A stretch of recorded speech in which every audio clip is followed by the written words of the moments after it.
El Evangelio está tomado de San Mateo. En aquel tiempo, viendo Jesús a las turbas, subióse a un monte y como se hubo sentado, se le acercaron sus discípulos.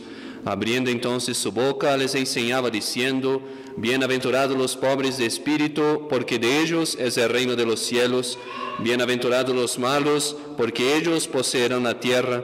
Bienaventurados los que lloran, porque ellos serán consolados. Bienaventurados los que tienen hambre y sed de justicia, porque ellos serán hartos. Bienaventurados los misericordiosos, porque ellos alcanzarán misericordia.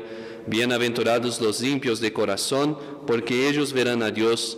Bienaventurados los que hacen obra de paz, porque ellos serán llamados hijos de Dios. Bienaventurados los que padecen persecución por la justicia, porque de ellos es el reino de los cielos. Bienaventurados seréis cuando os ultrajen y os persigan y digan todo mal contra vosotros por mi causa. Gozaos entonces y alborozaos, porque es grande vuestra recompensa en los cielos. Hoy empezamos, como habíamos previsto, a rezar las misas por las intenciones de los fieles difuntos que ustedes pusieron en esos sobres que estuvimos juntando durante esos meses. Entonces, durante todo noviembre, las misas serán rezadas por esas intenciones, por las intenciones que ustedes pusieron. Por eso está acá esa pequeña canastita en el altar durante la octava, por lo menos, pero sí, serán rezadas varias y varias misas en esas intenciones. Y recuerden que a partir de hoy, hasta el día 8, se puede ganar una indulgencia plenaria por las almas del purgatorio.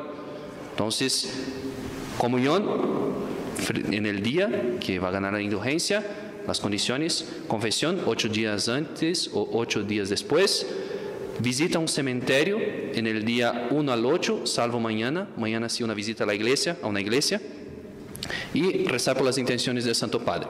Y se puede ganar cada día una indulgencia plenaria por las almas del purgatorio. Ustedes pueden ofrecer alguna alma en particular o por las almas del purgatorio en general. En nombre del Padre, del Hijo y del Espíritu Santo. Amén. Estimados fieles, hermosísima fiesta de hoy, todo dorado, todo lo más solemne posible. La Iglesia nos hace elevar un poco la mirada hacia el cielo, a contemplar esa multitud incontable, como dice el Apocalipsis, de santos que reinan ya en la patria, que ya están reinando en los cielos, aunque no todos son canonizados. De hecho, la minoría de ellos están canonizados por la Iglesia. La Iglesia guarda ese día de hoy para celebrar a todos los santos que están en los cielos. Fiesta también hermosa para nuestra congregación, para la Fraternidad San Pío X, que hoy conmemora sus 48 años de fundación oficial, cuando recibió la aprobación de Monseñor Charrier. Juntando un poco esas dos fiestas, si echamos una mirada en la vida de nuestro venerable fundador, Monseñor Lefebvre, encontramos de hecho muchos paralelos de su vida con la vida de los santos. Sin querer para nada adelantarme al juicio de nuestra Santa Madre Iglesia, haciendo una especie de proceso de canonización paralela, nada de eso, quería solamente señalar algunos de estos puntos de contacto entre la vida de los santos y la vida de Monseñor Lefebvre. Voy a señalar 3 en particular. Primero, con la vida de nuestro patrono San Pío X. De hecho, la providencia, si uno mira la vida de San Pío X, fue preparando su carrera, digámoslo así, la carrera de José Sarto, para frenar esa ola modernista que amenazaba a la Iglesia a principios del siglo XX, y también para las reformas providenciales que hizo San Pío X. Nació en una familia humilde y piadosa, fue cura párroco, fue rector y director espiritual de seminario, canónigo, obispo de Mantua, patriarca de Venecia, cardenal y finalmente papa, aunque contra su voluntad. Aceptó por ser la voluntad de Dios. Con toda esa experiencia que tuvo San Pío X, José Sarto, pudo conocer ese cáncer modernista que ya amenazaba entrar en la Iglesia. Pudo, sobre todo, refrenarlo, ese cáncer, especialmente con su encíclica Pascendi, ver también la necesidad de las reformas que deberían hacer en la Iglesia del canto gregoriano, resistir también a los ataques racionalistas a la Sagrada Escritura, preparar el Código de Derecho Canónico y promover, una de sus más hermosas obras, promover la comunión de los niños a la edad más temprana de lo que se hacía hasta entonces. Y también, si miramos a Monsieur Lefebvre, nuestro venerable fundador, tuvo también su vida preparada por la providencia para esta hermosa obra que llevó a cabo. De hecho, el hecho de nacer en una familia muy católica, muy piadosa, su madre era también muy santa, estudiar en un seminario de firme doctrina en Roma, ser cura de parroquia, un vicario de parroquia, misionero, rector también de seminario, obispo, delegado apostólico, superior general de una gran congregación religiosa, los misioneros del Espíritu Santo. Todas esas cosas, todas esas disposiciones de la providencia le prepararon para resistir a los ataques neomodernistas, reconocer de hecho los peligros en las reformas del Concilio Vaticano II, también decir no a la misa nueva y fundar una congregación apta, preparada para mantenerse fiel al sacerdocio católico y a la misa de siempre, según la tradición bimilenaria de la Iglesia. Vida preparada por la providencia. Otro hecho que hace la vida de Monsieur Lefebvre similar a los santos es por la inmolación que Dios le pidió durante toda su vida, y es muy particular eso en la vida de los santos, al final de su vida una última inmolación, un sacrificio, el Calvario, la cruz de los santos.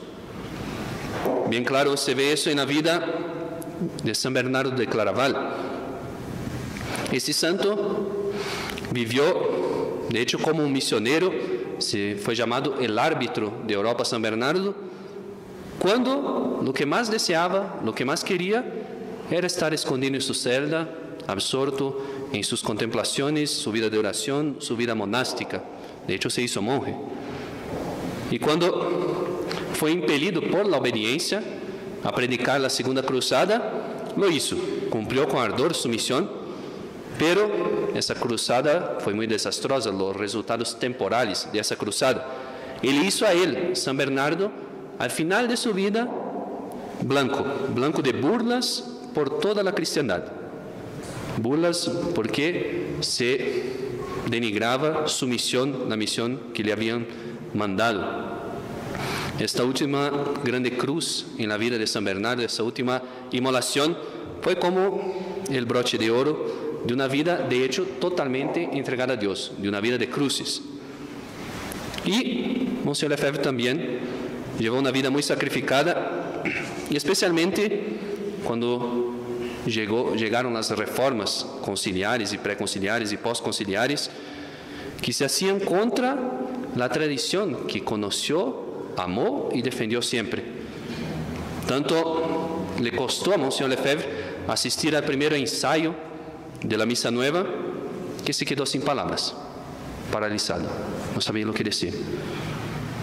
Fundó la fraternidad, viendo en ello la mano de la providencia, cuando de hecho ya llegaba su tiempo de jubilarse, de descansar, de tomar un merecido descanso.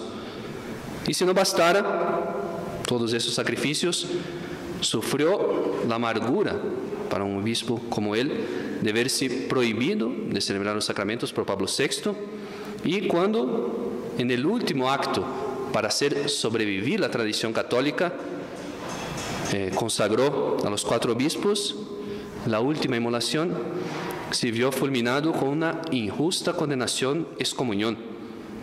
De hecho, es muy difícil entender esa prueba en la vida de Monsieur Lefebvre si uno no ama la Iglesia y el papado como él amó.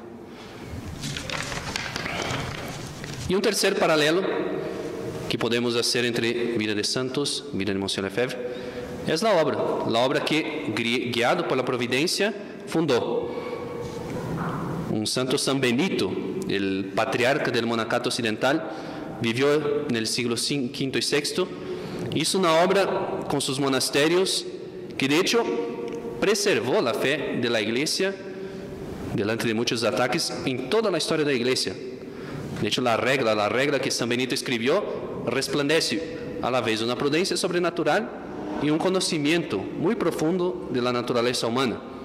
De modo que la regla de San Benito pudo ser fuente de orden y santidad para varias órdenes religiosas en la historia de la Iglesia. Y también nuestra querida Fraternidad San Pío X es guiada, de hecho, por un reglamento muy sencillo y a la vez muy profundo.